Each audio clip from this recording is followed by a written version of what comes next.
Surabaya ada kenaikan, cuman karena kita cepat ngantisipasi, jadi kita jadi yang suspek misalkan baru batuk, baru pilek itu sudah kita deteksi. Jadi begitu dia ke rumah sakit meskipun dia nggak swab, itu langsung kita deteksi, kita jadikan untuk dia suspek, kemudian kita swab semua. Jadi yang ngeluh berobat batuk, pilek itu langsung kita swab. Jadi itulah kemudian kita lebih cepat penanganannya. Cuman masalahnya ini nanti ada liburan lagi.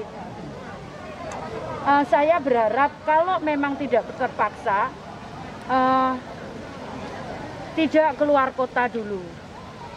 Karena kalau di kita itu kan kita lakukan tracing dan testing, sehingga kita tahu siapa yang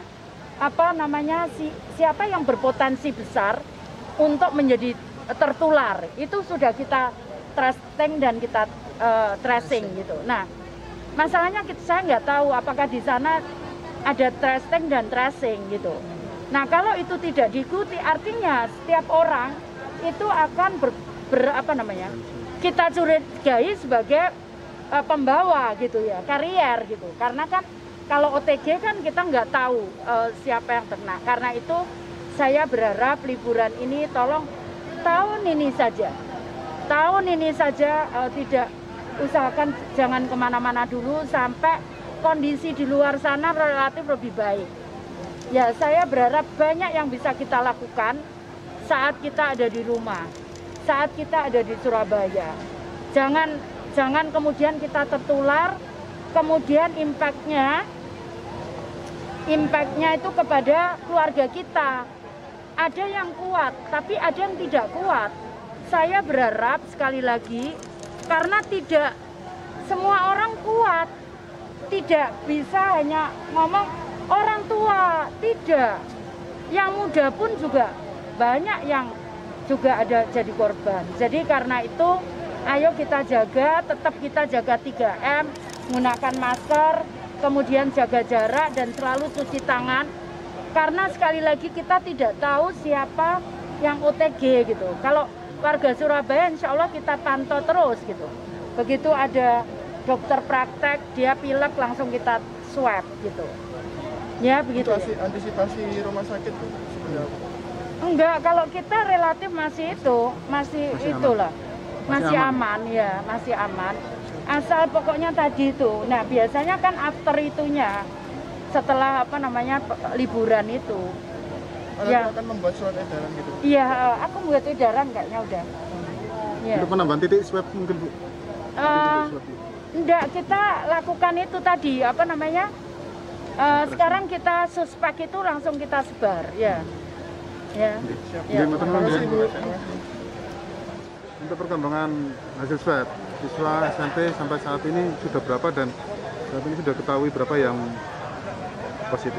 Ya, dari sekitar 17 sekolah SMP yang kemarin rencananya dilakukan swab untuk kegiatan sekolah tatap muka, ada sekitar nama-nama yang diserahkan untuk melakukan swab itu kan sekitar 4.800-an ya.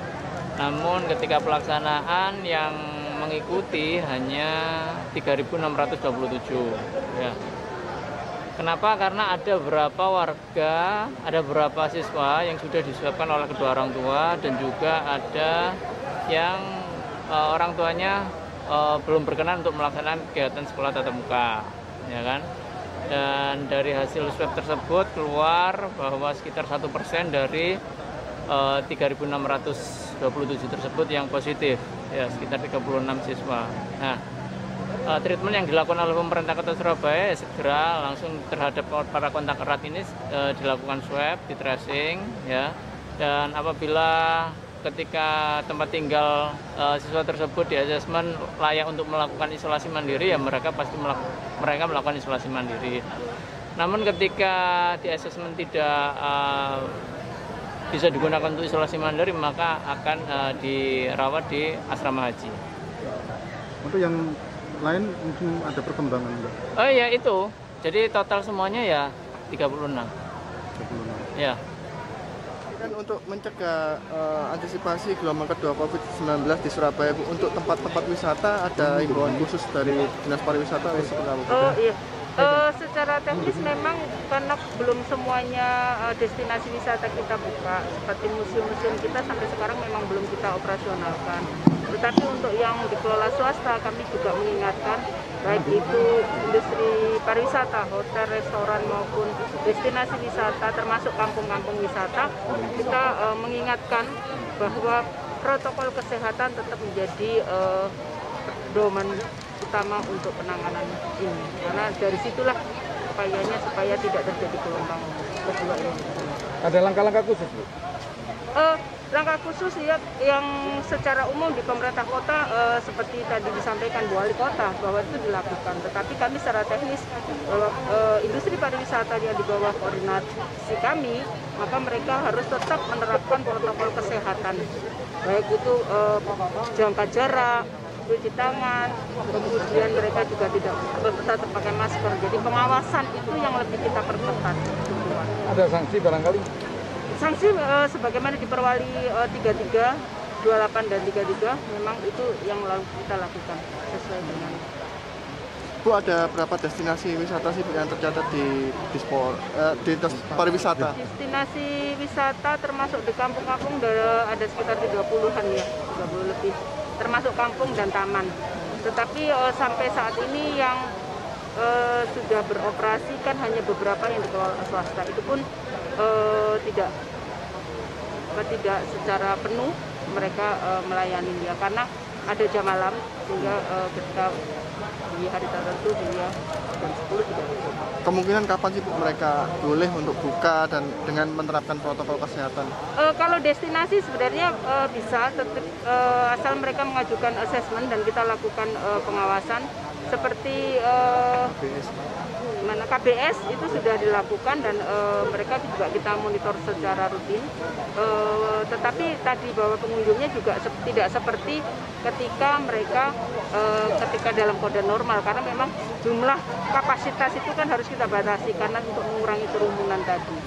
Fungsi Satgas pengawasan kemudian dari masyarakat dan termasuk pengelola itu juga kita dorong untuk tetap menerapkan protokol kesehatan.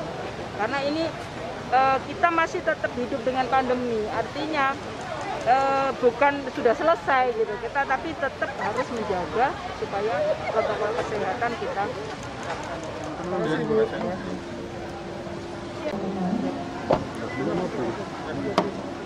Untuk uang tunai dapat diambil pada hari Jumat ya, Jumat jam kerja di kantor BP 5A Jalan Kebun Sari nomor 8.